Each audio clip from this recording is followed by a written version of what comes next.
அழகாபுத்தூர் படிக்காசநாதர் கோயிலின் வரலாறு மற்றும் சிறப்புகள் குறித்து விரிவான தகவல்கள் இதோ. கோயிலின் வரலாறு. தேவார பாடல் பெற்ற தலம் இது. இக்கோயில் தேவார பாடல் பெற்ற 274 சிவாலயங்களில் 129வது தலமாகும். அப்பர், சம்பந்தர், சுந்தரர் ஆகிய மூவராலும் பாடல் பெற்ற பெருமை பெற்றது. 63 நாயன்மார்களில் ஒருவரான புகழ்துணை நாயனார் பிறந்த, வாழ்ந்த மற்றும் முக்தி அடைந்த தலம் இது. தல வரலாறுபடி புகழ்துணை நாயனார் கடுமையான பஞ்ச காலத்தில் கூட சிவபெருமானுக்கு தினசரி அபிஷேகம் செய்து வந்தார். ஒருநாள் அபிஷேக குடத்தை பசிமயக்கத்தால் சிவலிங்கத்தின் மீது பட்டுவிட்டது. அப்போது சிவபெருமான் தோன்றி பஞ்சம் தீரும் வரை ஒரு பொற்காசு அழிப்பதாக கூறினார்.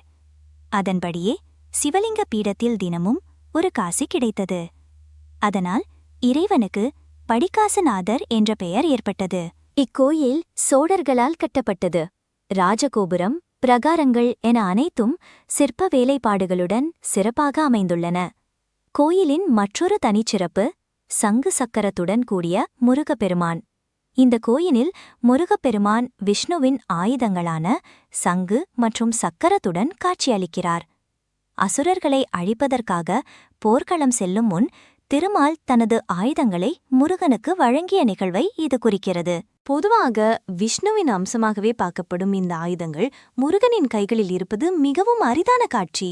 இவர் இங்கு கல்யாண சுந்தரர், ஷண்முக சுப்பிரமணியர் என்ற பெயரில் வள்ளி, தெய்வானையுடன் காட்சியளிக்கிறார். மூலவரான படிக்காசுநாதர் ஸ்வர்ணபூரீஸ்வரர் என்ற பெயரிலும் அழைக்கப்படுகிறார். புகழ்துணை நாயனாருக்கு அருள் புரிந்தது போலவே இங்கு வரும் பக்தர்களின் வறுமையையும் போக்கி ஐஸ்வர்யத்தை அளிக்கிறார். இங்குள்ள விநாயகர் ஸ்வர்ண விநாயகர் என்ற திருநாமத்துடன் அருள் பாலிக்கிறார். புகழ்துணை நாயனார் பிறந்த தலம் என்பதால் கோயிலுக்குள்ளேயே அவருக்காக தனிச்சன்னதி அமைந்துள்ளது. இத்தலத்தின் வேறு பெயர்களான அரிசிற்கரைப்புத்தூர், செருவிலிபுத்தூர் என பழங்காலத்தில் அழைக்கப்பட்டுள்ளது. அரிசலாற்றின் கரையில் அமைந்திருப்பதால் இப்பெயர் ஏற்பட்டது. இந்த அபூர்வமான திருக்கோயில் ஆன்மீக சிறப்புடனும் வரலாற்று பின்னணியுடன் திகழ்கிறது. விஷ்ணு தான் வைத்திருக்கும் ஆயுதங்களான சங்கு மற்றும் சக்கரத்தை முருகனுக்கு வழங்கிய தலம்.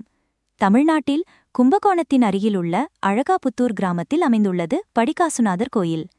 இங்குள்ள முருகப்பெருமான் மகாவிஷ்ணுவின் ஆயுதங்களான சங்கு மற்றும் சக்கரத்துடன் காட்சியளிக்கிறார். இந்த அபூர்வ தோற்றம் அசுரர்களை அழிப்பதற்காக மகாவிஷ்ணு தனது ஆயுதங்களை முருகனுக்கு வழங்கிய தலமிது.